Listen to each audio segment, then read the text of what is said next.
लगातार चुनाव में जो एक दूसरे पर आरोप प्रत्यारोप चल रहा था वो होता रहा। 3 बजे तक 40.58% वोटिंग हुई है। ये वोटिंग बढ़ने की उम्मीद है। हम भी आपसे कह रहे हैं 1 घंटा बचा है, बाहर निकलिए, वोट कीजिए। अच्छा, इस वक्त हमारे साथ भारतीय जनता पार्टी के दिल्ली के प्रदेश अध्यक्ष वीरेंद्र सचदेवा जी जुड़ चुके हैं। सीधा उनका रुख करते हैं और उसके बाद गूंज को आगे बढ़ाऊंगी।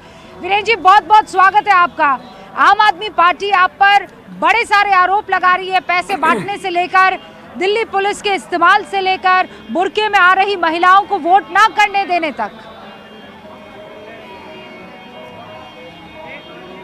रूबिका जी, सबसे पहले तो मैं हाथ जोड़कर आपसे निवेदन करता हूं कि माँ गंगा को हमारा भी प्रणाम कहिएगा।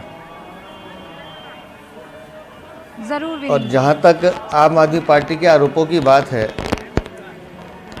अगर बुर्के की आड़ में फर्जी वोट डाले जा रहे हैं तो कानून तो अपना काम करेगा। और जिस तरह के आरोपों की बात कर रहे हैं, तो मैं सिर्फ एक सवाल पूछना चाहता हूं, जिसने भी आरोप लगाए हैं, कल आतिशी मारलेना का सहयोगी 5 लाख रुपए के साथ पकड़ा जाता है। दिल्ली में शिक्षा विभाग में कार्य करने वाला एक कर्मचारी उसके साथ होता है, दोनों गिरफ्तार किए जाते हैं। एक शब्द नहीं बोल रही दिल्ली के मुख्यमंत्री, एक शब्द नहीं बोल रहे सौरभ भारद्वाज।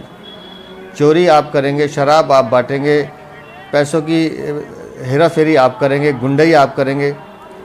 और आज जो पूरा दिन मैंने देखा है, मैं बड़ी विनम्रता के साथ इस बात को स्वीकार कर रहा हूँ कि दिल्ली में कार्यकर्ताओं की मेहनत, हमारे दिल्ली की जनता का जो मूड है वो, और मनीष सिसोदिया और सौरभ भारद्वाज की जो छटपटाहट है, वो बताती है कि आपदा जा रही है, भाजपा आ रही है। वीरेंद्र जी, देखिए, आज से पहले ऐसा कभी नहीं हुआ कि 2 पार्टियां इस तरीके से एक एक सीट पर आरोप प्रत्यारोप कर रही हो, और दूसरी तरफ उदासीन वोटर नहीं लग रहा है। मतलब ये आंकड़ा 46.58%, ये क्या बताता है? पिछली बार दिल्ली का जो आंकड़ा रहा है 2015 में 67 रहा, 13 में 66 रहा, 2009 में 57 रहा। आपको लगता है कि कहीं कुछ कमी रह गई है कि वोटर बाहर नहीं निकला? नहीं, कोई कमी नहीं है जी। आप जो आंकड़ा बता रही हैं वो 3 बजे तक का है, वोटिंग होनी है 6 बजे तक। और जो फिगर आप बता रही हैं, ये आज का जो वोटिंग टर्नआउट है 65-66% को पार करेगा। और दिल्ली में जिस तरह का माहौल हमें देखने को मिल रहा है, हर जगह जनता में उत्साह है। लोग भ्रष्टाचार से मुक्त शासन चाहते हैं। लोग टूटी हुई सड़कें, गंदा पानी और जो दिल्ली की हालात हैं, मतलब उस व्यवस्था को ही परिवर्तन करना चाहते हैं, क्योंकि दिल्ली की सरकार की व्यवस्था से लोगों का विश्वास उठ गया है। और मुझे लगता है लोग बदलाव के लिए वोट डाल रहे हैं, परिणाम अच्छा आएगा। अच्छा, आप देखिए ना, आपने देखा होगा कि ग्रेटर कैलाश में जो चिराग दिल्ली है, वहाँ पर डीसीपी साउथ अंकित चौहान से ही जो भारद्वाज है, सौरभ भारद्वाज, वो भीड़ पड़े। वो ये कह रहे हैं कि लोगों को जाने नहीं दे रहे हैं, बैरिकेड्स लगा रहे हैं, पुलिस आपके कहे अनुसार काम कर रही है। मैंने सौरभ भारद्वाज का वो वीडियो देखा है और मैंने उस पर ट्वीट भी किया है कि हाथ कंगन को आरसी क्या, पढ़े लिखे को फारसी क्या। सौरभ भारद्वाज उसमें कह रहे हैं कि वीरेंद्र सचदेवा तो गाड़ी में बैठकर आए थे। मैं सुबह 7:05 पे अपने घर से निकला हूँ, आपका चैनल भी था, बाकी चैनल भी थे, और मेरा घर उस बूथ से लगभग 350 मीटर की दूरी पर है, 400 मीटर की दूरी पर। और मैं पूरे परिवार के साथ पैदल आया हूँ, सबने वीडियो भी डाले हैं, सारे न्यूज़ चैनल पर आया है। लेकिन सौरभ भारद्वाज को ना जाने क्यों लगता था कि वीरेंद्र सचदेवा गाड़ी पर आ रहे हैं।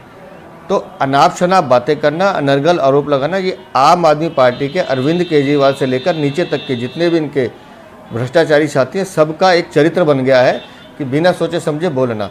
कानून अपना काम कर रहा है। कानून कहता है कि 200 मीटर की दूरी के बाद गाड़ी रुक जाएगी, उसके बाद आपको पैदल जाना है। तो सौरभ भारद्वाज को 2 कदम चलकर अगर वोट डालने में क्या दिक्कत है जी? और अगर कोई वोटर ऐसा है जिसको चलने में परेशानी है, तो उसमें चुनाव आयोग मदद करता है। वहाँ गाड़ी की व्यवस्था है, पानी की व्यवस्था है, बैठने की व्यवस्था है। उन व्यवस्थाओं को आनंद लेना चाहिए। और लोकतंत्र में चुनाव तो एक पर्व है, उत्सव है। काहे को ये लोग लड़ रहे हैं? अभी भी 1 घंटा है, लड़िए मत। दिल्ली के रहवासी हैं, आपने भी राजनीति को बहुत नजदीक से देखा है और बहुत यंग एज में आप राजनीति में कूद भी पड़े थे। आपने इस तरीके के चुनाव देखे हैं? मतलब कोई ऐसी सीट हो जहां पर आप लोग इतने भयंकर तरीके से आरोप प्रत्यारोप ना लगा रहे हो। इस बार का चुनाव तो ऐसा लग रहा था कि बस अब लठ बजने बाकी है। आप जिस आरोप प्रत्यारोप की बात कर रही हैं रूबिका जी, आप देखें ना कि ये पार्टी जो परिवर्तन के नाम पर आई थी, इसने अपना राजनीतिक चरित्र भी खो दिया है। दिल्ली में जो राजनीति होती थी, मैं बड़ी विनम्रता के साथ कह रहा हूँ, मैंने जग प्रवेश चंद्र को भी देखा है, जयप्रकाश अग्रवाल को काम करते देखा है, शीला दीक्षित जी को काम करते हुए देखा है, HKL भगत को काम करते हुए देखा है, और अपने जितने नेता हैं, स्वर्गीय मदन लाल खुराना हो, विजय कुमार मल्होत्रा जी हो, केदारनाथ साहनी जी हो, इन्हें सबको काम करते हुए देखा है।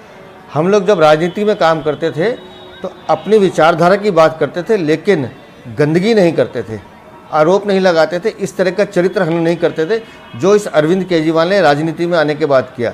इनके लिए राहुल गांधी तो चोर हैं ही, इनके लिए दिल्ली की सारी जनता चोर है, लेकिन ये ठीक है। तो जिस परिपाटी पे आप चलेंगे तो ये मान के चलिए अरविंद केजरीवाल वैसा ही जवाब दिल्ली की जनता आपको देगी। आप कह रहे हैं कि वो फर्जी सरकार है, फर्जी मतदान करवा रही है, फर्जी जो है वोटर्स लेकर आ रही है, और ठीक ऐसा ही आरोप वो आप पर लगा रहे हैं। तो असल में कौन फर्जीवाड़ा कर रहा है? ये तो आपको कानून से पूछना चाहिए जिन्होंने पकड़ा है। बुरके की आड़ में हमारे लोग क्यों आएंगे जी वोट डालने, बताइए आप। या अगर नई दिल्ली में जो लोग पकड़े गए कस्तूरबा नगर में, वो तो जहाँ से वोट आए वो तो पुलिस ने नाम भी बताए हैं, तो ये तो सब जग जाहिर है। जिसको हार का डर होता है उसी के चेहरे पे छटपटाहट दिखाई देती है। पिछले 2 चुनावों में तो अरविंद केजरीवाल और सौरभ भारद्वाज ऐसे नहीं बोलते थे, या मनीष सिसोदिया इतने बुराए हुए नहीं घूमते थे जो आज लग रहे हैं। कारण स्पष्ट है कि जनता का रुख उनको दिखाई दे रहा है, ज़मीन खिसक चुकी है। दिल्ली में डबल इंजन की सरकार बनेगी। दिल्ली को लोग विकसित राजधानी के रूप में देखना चाहते हैं, भ्रष्टाचार की राजधानी के रूप में नहीं देखना चाहते। पर वीरेन जी, आप इतने आत्मविश्वासी क्यों नजर आ रहे हैं? क्योंकि शिकायतें तो आप भी कर रहे हैं, आप भी कह रहे हैं कि ये पैसा बांट रहे हैं, आप भी कह रहे हैं कि इनकी शराब फ्री में बांटना काम नहीं आया, आप भी कह रहे हैं कि ये झुग्गी जला रहे हैं। तो आप में ये आत्मविश्वास क्यों? क्योंकि जैसा आरोप वो लगा रहे हैं वैसा ही आरोप आप भी लगा रहे हैं वीरेन जी। फर्क है ना जी। हम तो सिर्फ सत्य दिखा रहे हैं, हम सत्य बता रहे हैं कि भाई कानून अपना काम करे। हम शिकायत कर देते हैं, लेकिन हम लड़ते नहीं हैं। और मेरे आत्मविश्वास का कारण मेरे कार्यकर्ता हैं, दिल्ली की जनता है। दिल्ली की जनता भरपूर आशीर्वाद माननीय प्रधानमंत्री श्रीमान नरेंद्र मोदी को दे रही है, लोकसभा में दिया है, पूरा देश दे रहा है। और इस बार दिल्ली की जनता ने ये भी ठाना है कि विधानसभा चुनाव में श्रीमान नरेंद्र मोदी के नेतृत्व में हमें ऐसी सरकार चाहिए जो लड़ने वाली ना हो, जो बहाने ना बनाए, जो दिल्ली को बेहतर दिल्ली बनाने के लिए काम करे। और जनता का आशीर्वाद और मेरे कार्यकर्ताओं ने जिस तरह की शिद्दत से काम किया है हमारे राष्ट्रीय अध्यक्ष नड्डा जी के नेतृत्व में, मुझे 100% यकीन है। और वही मेरे आत्मविश्वास का कारण है कि जितनी मेहनत हमने की है उसका परिणाम 8 तारीख को बहुत अच्छा है। अब वीरेन जी, क्योंकि आप जानते हैं मैं प्रयागराज में मौजूद हूँ, आपका जो प्रणाम है वो माँ गंगा को छूकर ज़रूर मैं देने वाली हूँ। लेकिन आप जानते हैं कि ऐसे 11 मौके पड़े हैं जब प्रधानमंत्री नरेंद्र मोदी ने आस्था का पथ अपनाया हो, जब लोकतांत्रिक मत या फिर चुनाव के दिन हो, और उसमें से 8 में से 6 मर्तबा प्रचंड जीत बीजेपी को मिली है। तो आज जो वो यहाँ माँ गंगा की पूजा अर्चना करके और पवित्र संगम में स्नान करके गए हैं, आपको लगता है कि इसका भी कोई असर दिल्ली चुनाव पर पड़ने वाला है? देखिए, प्रधानमंत्री का माँ गंगा की उसमें आशीर्वाद लेना और उनका कोई भी जो काम होता है उससे कार्यकर्ताओं को और देश की जनता को एक संदेश तो जाता है कि हमारे प्रधानमंत्री पूरे विश्व का प्रतिनिधित्व करते हैं, भारत का प्रतिनिधित्व करते हैं। और मैं तो इसको भाग्यशाली मानता हूँ दिल्ली के लोगों के लिए भी कि आज जब माँ गंगा के यहाँ माननीय प्रधानमंत्री आशीर्वाद ले रहे थे तो मुझे तो अपनी माँ यमुना दिल्ली की याद आ रही है, जिस पर मैंने भी डुबकी लगा के ये संकल्प लिया था कि माँ शक्ति देना, दिल्ली में भारतीय जनता पार्टी की सरकार बनाना, 3 साल में यहाँ यमुना रिवर फ्रंट बनाएंगे और दिल्ली की जनता भी माँ यमुना की गोद में ऐसी ही खेलेगी जैसे आज प्रधानमंत्री माँ गंगा की गोद में आशीर्वाद ले रहे थे।